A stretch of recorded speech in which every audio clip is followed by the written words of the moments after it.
All right, so before we start, I want to flag something right away because it's something I only noticed halfway through prepping for this episode. But both our books this week have a protagonist named Jamie. So one Jamie is a 16-year-old in 1994 Lincolnshire, UK, who falls in love through notes scribbled in the margins of a library book. The other Jamie is a 16-year-old living alone in a cabin after a flu wipes out like 99.99% of the human race. I mean, same energy, honestly. Kinda. Here's the thing. They're basically the same boy. Tender, careful, a little too good for the world that they're stuck in. One of them can't kill a deer to feed himself. The other one can't say the word gay out loud because it's against the law. One of those problems is worse than the other. They're both kind of terrible, to be honest. But welcome to the Gay Book Club.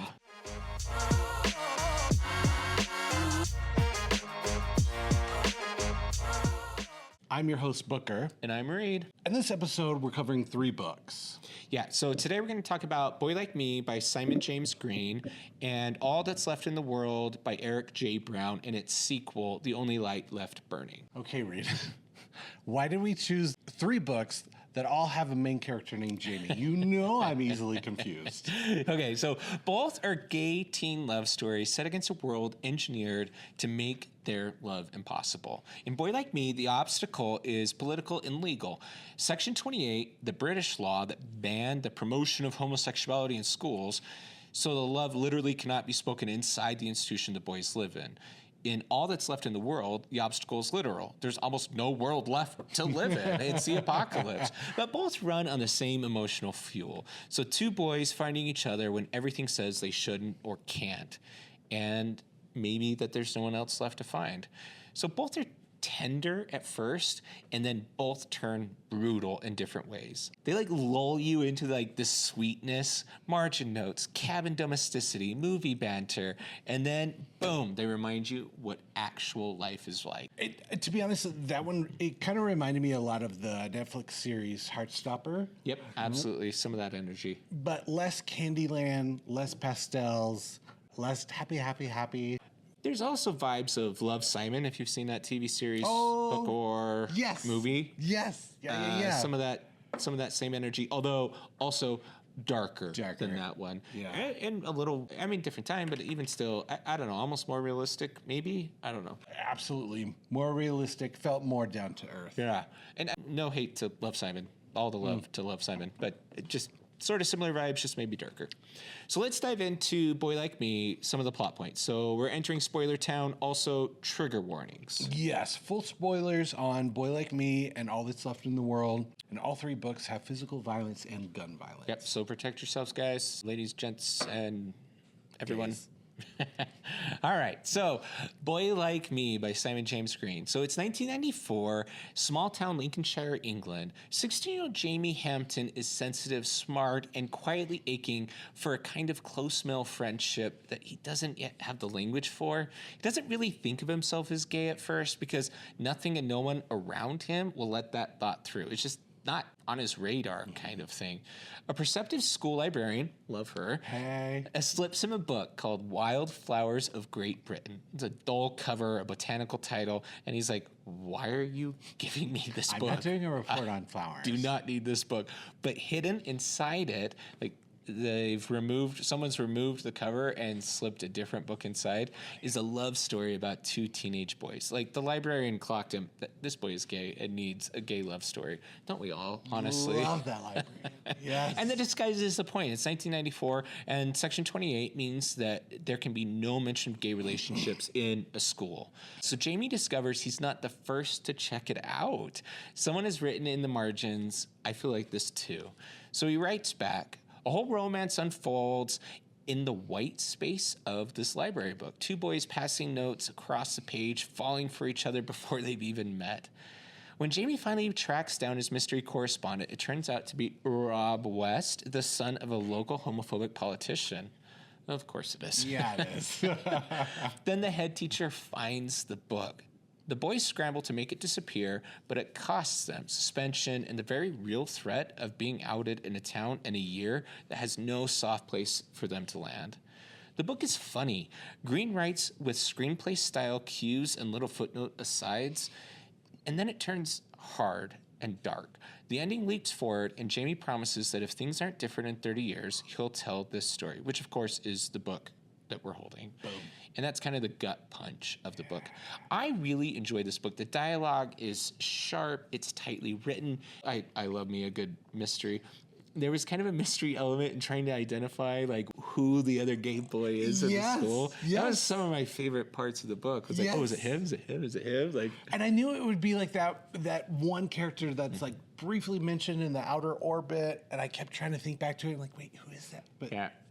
It's always got to be the least likely, right? Mm-hmm. But honestly, it was such a cute book, but also heart-wrenching. It makes you laugh. It makes you cry. It moves you. It makes you think. Like, this is one of those books that I wish that 16-year-old Reed had access to, because it's kind of a love letter to the role and importance of reading in books in a lot of ways. Yes. And like an essay on anti-book banning, which I very much support. And sort of a cautionary tale for a lot of gay youth up and coming. That like, I mean, there's a point in the book where not only is he beat up, but the faculty, staff, teachers, coaches, whatever, are like, well, they hide it for him, for the bullies. They're like, man, maybe you had it coming. Maybe don't be gay. Exactly. Yeah.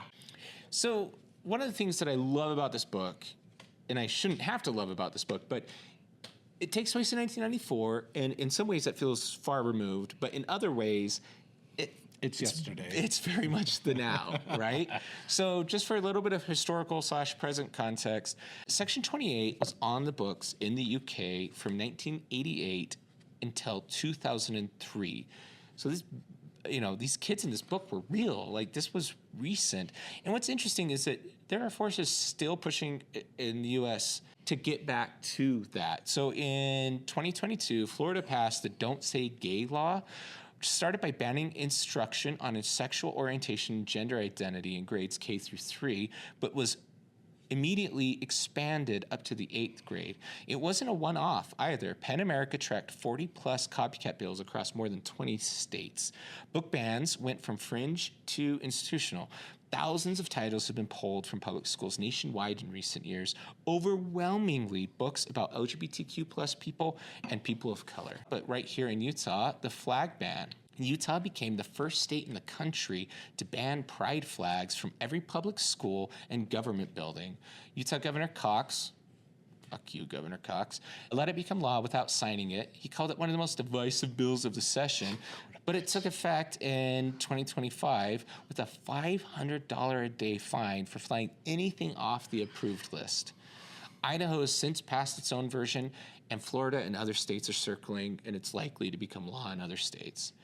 The book ban in Utah. So recently, Utah passed the nation's first statewide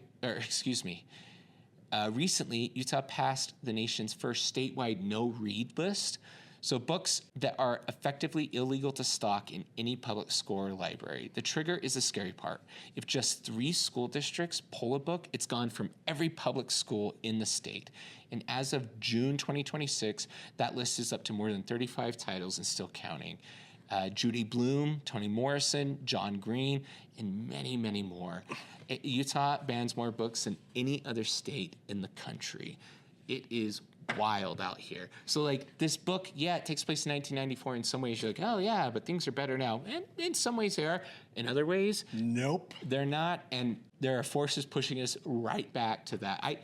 There are a few issues in this world that I feel more strongly about than, like, don't ban books. Like, let people read books, dear God. I just think that giving kids access to books only helps them have a better, more thorough understanding of the world that they're living in. Yes. And pulling those books doesn't do any good. It only harms the kids. And if you try and restrict the books that your kids are going to read in that way, like, don't read books about gay people, like, it's only going to make them, A, want to read more books about gay people, and B, like, if you do have a gay kid, that message is going to be extremely damaging. Yes. Long term. Like, it's just going to hit hard. Yes. It's not going to do any good. No. Because even if your straight Republican white son reads that, oh, so he realizes there are other people in the world. Oh, no. I'm going to be converted to gaydom by reading a book with gay characters. And in Utah, oh my gosh, can you imagine? A pride flag will turn you gay. Yeah, it's like piece of fabric or a sticker. Who cares? Imagine being scared of a rainbow flag. Right? It's like, You are that weak that a rainbow flag can. and I think that the people in Utah, a lot of times, who pass those are, I think the guy that passed the law in Utah is a little bit of a closet case. Super and gay. Like the call's coming from, the call's coming from inside the house, man. Like, it's like, nah, dude. That's the best way to put it. Like- The call is coming from inside the house. Okay, let's dive back into the book. So Jamie writes back to his stranger in a book that could get him outed at 16 in 1994. Be honest with me. If you're him, do you write back? No, because for Booker in rural West Texas, everyone knows everyone. And I liked how this book kind of touched on it, where it was like even the book checkout history was a trail that could lead back to you. And that's, spoilers, it did lead back to him. It did. And for me, that was just too close for comfort. Yeah. I think 16-year-old Reed wouldn't have been able to help himself. Okay. I grew up in the suburbs of Salt Lake City. Okay. So Quick question. Yeah. How many in your graduating class? 1,500, I think. Oh my. 1,200, something like that. Okay. How many were in yours? Number 69. Okay, yeah. 69. Right? It's still Mormon, Utah, but Also, still very small, very intricate. Community. but at the same time, there was enough cover that I would have, I think, been able to convince myself that I would be able to stay anonymous. And if I were to be found out, I could have plausible deniability. I don't know why I checked out that book. Honestly, I didn't even open it. It's the cover said it was about flowers. I had to do a flower report. I don't know. I was thinking about doing that for Why my are senior you checking project. out the gay book? Yeah, you're gay, not Gay. me. I think I would have convinced myself, and I don't think I would have been able to help myself. If I knew that I had a way to communicate anonymously with another gay boy my age who was in a similar predicament, I would have done it. I think. That's fair. That's very fair. But it was a different situation than yours. And huge shout out to the librarian character in this book. She was awesome. I love librarians and anyone who advocates for books for people. She was fantastic. She was ready to lose her job over this. To help this kid. To help this kid and other kids. And it's fun to watch her. She could tell. She clocked the little gay boy. She's like, yeah, you need this book. Just trust me. And he's like, right. I'm not gay. Sure you're not, sweetheart. No, yeah, definitely not you. She was awesome. I love the librarian in this book. I love librarians, but she was awesome. Give her a massive raise. Right. Okay, so the book nails the gap between loving the idea of something and being terrified of the actual thing. When have you wanted something and been scared of actually getting it? So I went on my Mormon mission when I was 19 years old. I went to Argentina, Buenos Aires, West Side, and I was convinced that I was going to turn straight. This was going to be the big key to make me like women.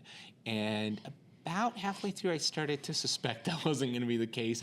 And by the time I was 3 months from finishing, I was like, yeah, this is not happening. And She's not showing up. she's not showing up. She has left the building. Straight said. So at about 3 months left, I started to realize I don't know that I believe any of this. So I finished the full 2 years. I did all 2 years. I followed all their stupid ass rules. I was a good Mormon missionary. But I started thinking okay, when I get home, I'm going to date a guy. I'm going to do it. I'm going to date dudes. I'm going to have so much fun. And I was so excited to do it and equally terrified. I had no idea how to do it. I'm ready to date a guy. What the fuck do I do? Right? How do... This is 2008. Well, yeah, 2008. I didn't know if Grindr was around. I certainly didn't know of it. I didn't know literally how do men meet men to date. Yeah. And I was so excited because I was ready to do it. I was terrified because that's scary, but also titillated. And so it was I know what I want. I have no idea how to get there. Well, what do I do with this? What's go. happening? So I think for me, that would be the idea of something versus the actual reality. I think mine is very similar, where it was like, once I fully accepted that I was gay, it was like, okay, what are the rules? Yeah. What's the formality? Like, literally, how do you date a dude? Like, who pays? Who asks? Yeah. Like, what do you do? No, it was terrifying jumping into the dating pool. It was terrifying. I didn't know what the hell I was doing. I had no idea how to meet a guy. All right. So which one were you at 16? The Jamie who overthinks and yearns, or the Rob who looks fine on the outside but is quietly panicking on the inside? I was Rob, for sure. No hesitation. No hesitation. On the outside, it looked like cool, nonchalant. I could play that card, but below, I was freaking out. So I'm much more of a Jamie, overthinking and yearning. Like when I think about my high school experience, I think a secret part of me kind of always wanted to be out. I wasn't ready, but like if it were all of a sudden 2026, Reed were 16 years old, I think I maybe would have had the ability to come out. But I was definitely much more of a Jamie, the overthinker. Okay, I get that. So next up, we have All That's Left in the World by Erik J. Brown. Ooh, I hope you're ready. All right. A super flu has killed roughly 99.99% of the population. We come upon Andrew. Andrew is 16. He's been alone for months. His parents and little sister are dead, and he is on his way to Alexandria, Virginia. The reason why he's going there isn't revealed until later. Along his journey, he steps into a bear trap in the woods, and he nearly dies from that injury and just barely makes it to the cabin steps of Jamie. Jamie is in this cabin. He's been keeping it. It was him and his mom. While they were there, he and his mom kind of set it up to be ready for apocalypse. His mom is a doctor. She died of the flu, but before going, she wrote a medical handbook for Jamie so that he would kind of know like what to do in common critical instances. Your arm breaks. You get a cold. Yeah. Right. This cabin that Andrew has stumbled upon has electricity, has running water. I mean, it's a gold mine. Yeah. As Andrew, who has just stepped into a bear trap. Yeah, he gets it off, but he's massively injured and needs recovery time. Yes. So he stumbles upon that cabin, and Jamie has a shotgun, and he nearly blows Andrew's head off. Turns out he's a big old softy. He stitches him up. They're both 16. They're both lonely. They're both lonely. They don't have anyone else in the world. And for whatever reason, they kind of are simpatico. Like, they're not the same person, but like their weirdness offsets one another in fun ways, I feel like. I felt like that was really authentic to a relationship often. There's a very strong yin and yang. Yin and yang is a great way to put it. Yeah. Going on there. I think what's interesting is like Jamie didn't realize how lonely he was until all of a sudden Andrew was there. And then he was like, oh shit, life was shit, man. Like, and now all of a sudden I have someone to share this with. I think it hit him real hard, real fast. And I thought that that's exactly how I would be. Like, I think I would feel like, oh, I've got this. And then all of a sudden if someone entered my life, I'd be like, oh yeah, okay, no, that makes sense. Especially in an apocalypse scenario. Yeah. Yes. The two of them head south together because there's also a widespread rumor that European aid is coming to Washington. So they're both seeking that. They're both heading off to Washington, hopefully for European aid. But also, Andrew kind of has a side quest. Andrew has a side quest, and Jamie's side quest, actually Jamie's main quest, is he doesn't care about European aid. He cares about Andrew. He's not really ready to admit it to himself, but like, he's like, I don't want to live in this cabin by myself. Like, whether there's supplies or not, I don't want to be here. I've had a taste of companionship with someone that I vibe with, and I'm not ready to give that up. So he hops on his bike, and he catches up with Andrew, and basically says to Andrew, like, the fuck, man? Like, don't leave me. Even though they've only known each other for a few weeks, it's still like, Jamie doesn't have the words to say, I am falling for you. Still bounce. Because he's a dumb 16-year-old. And Andrew's a dumb 16-year-old. They're dumb teenagers. It's the apocalypse. Their brains still aren't formed. Like, right. They're dumb idiots. And you can argue from a very logical standpoint that, like, there's this rogue group that has attacked them and said, like, oh, we have these taxes. They're going to come back. They're going to come back and raid that again. They're going to take your supplies. They have guns. They have people. Do you stay there and just kind of take it? Or do you follow your super crush? Yeah, super crush is a great way to put it. I love that. So I have in my notes, I put, and so the journey begins. First up on their journey, they meet Henry.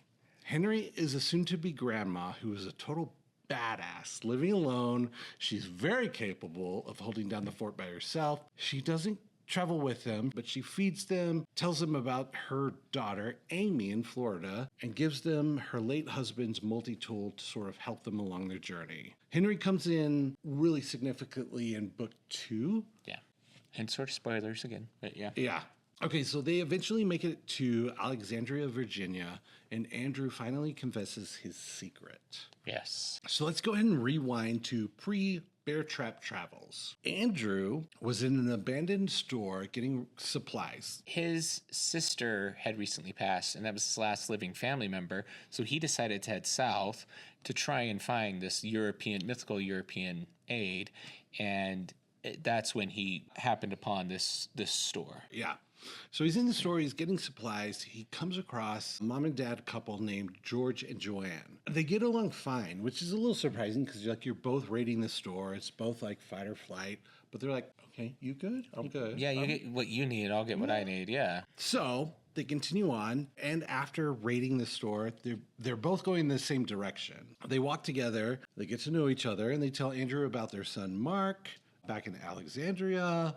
Again, they've got good rapport with each other. But that night, George and Joanne attack him and try to steal his supplies. There's a gun involved. It turns into a situation of like a kill or be killed for Andrew, and he takes him out.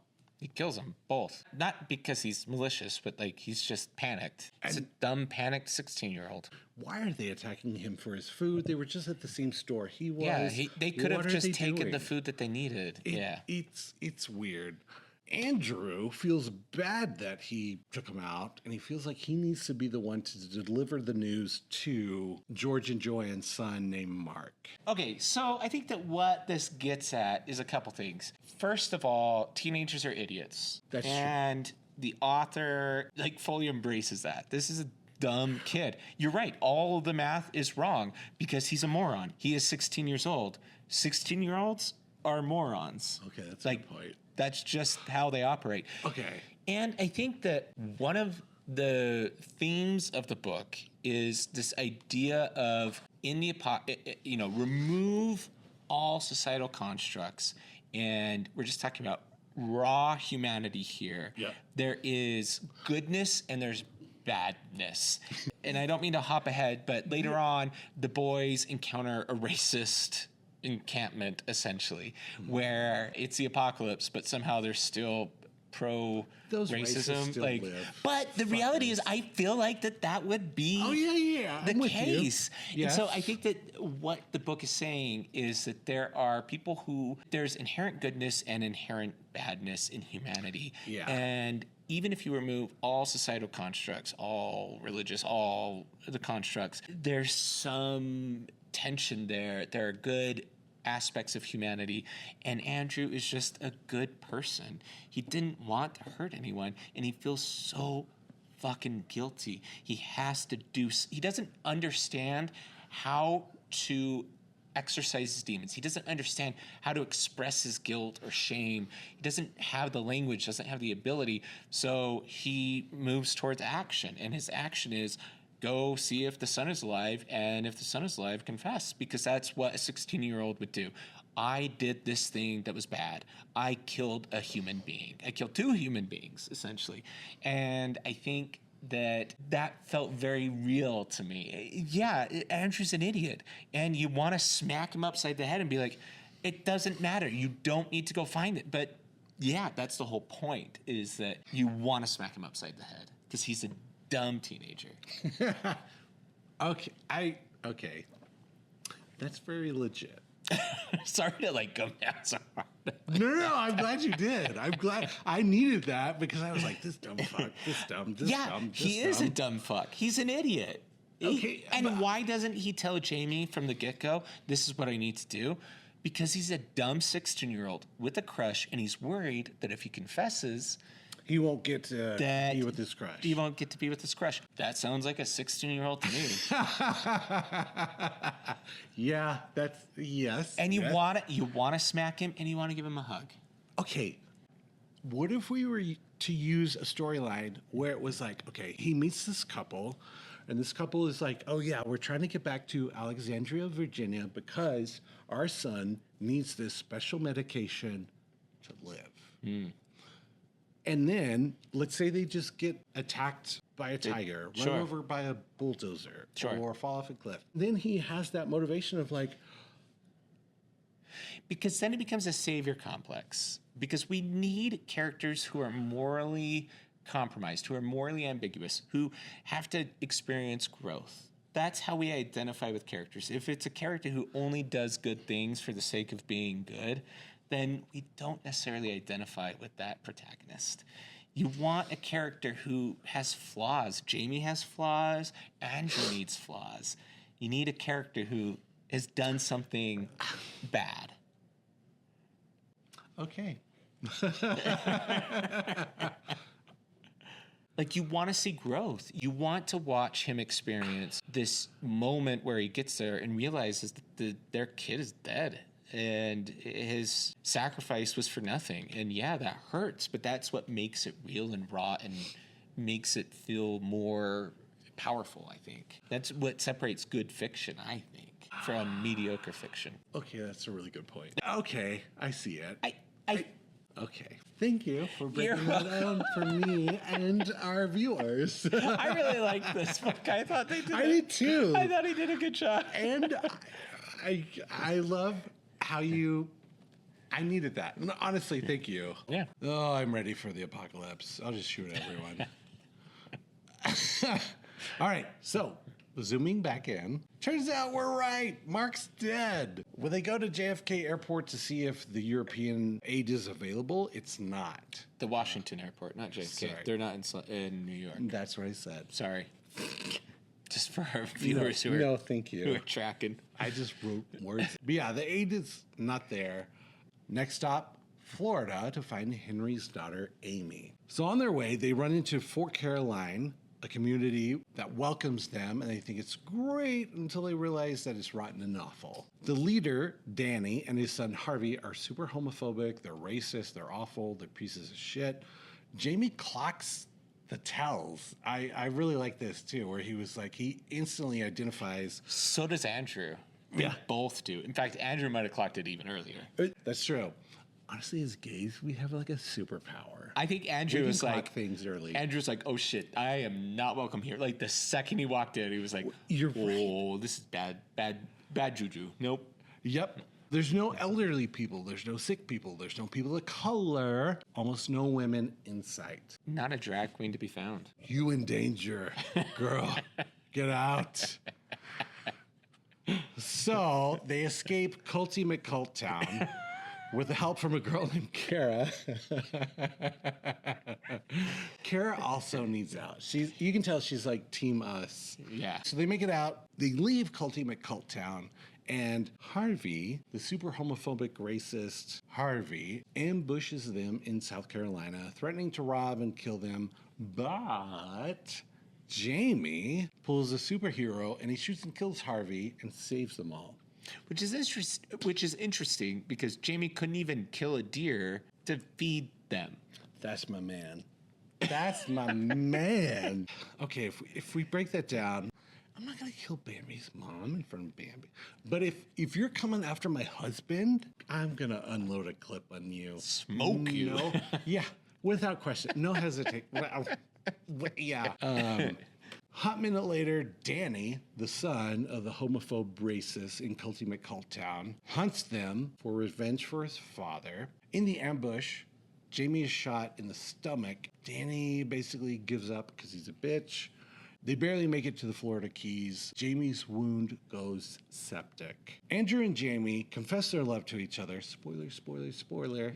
Confess their love to each other. Jamie's clinging on to dear life by a thread. And they arrive at a fence that is the edge of the Keys. A truck appears.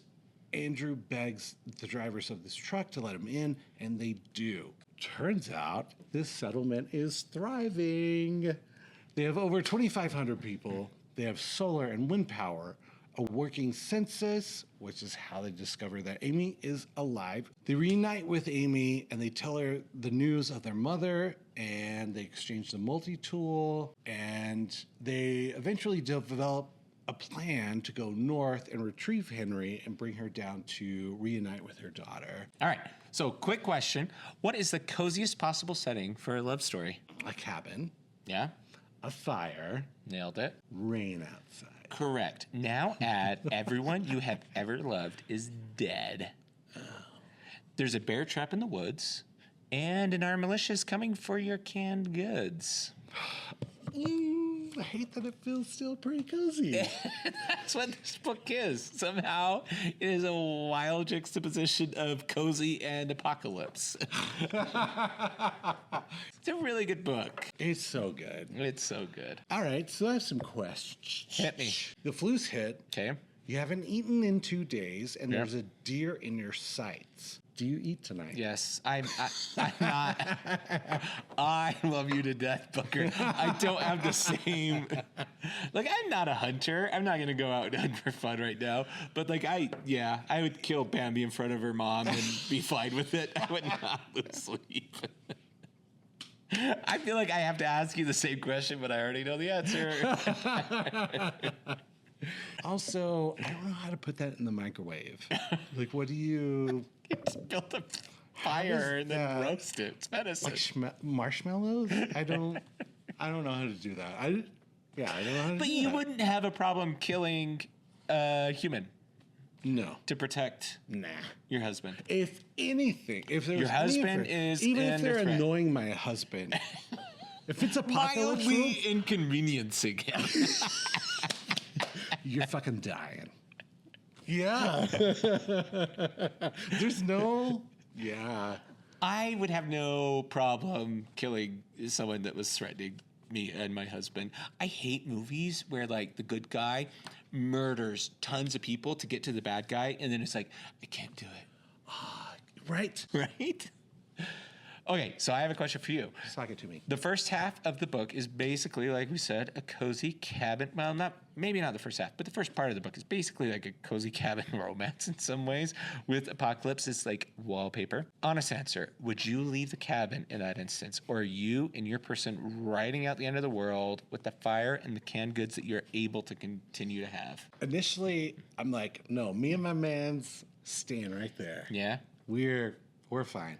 But I think there is the added element of whatever his name is that comes and like it says there's a tax. You need yeah. to give me your food. They rate it, and they can do it because they have like 6 people. You're 2, and they've all got guns. And without a doubt, you know they're coming back. As much as I would want to hunker down right there, I gotta find like a new cabin. You? In that instance, similar. You might have to find a new cabin because of the circumstance. But if those tax collectors didn't come by and it were just me and my man, honestly, We're good right there. yeah, I'd probably just stick around. Although I will say, in the apocalypse, just end me in the first wave. I do not want to stick around. Like, just make it fast. Like, I'd be a little curious, but then once I start to That get sounds uncomfortable, exhausting. like, oh, You lose there's AC, no coffee in the morning, there's no yeah.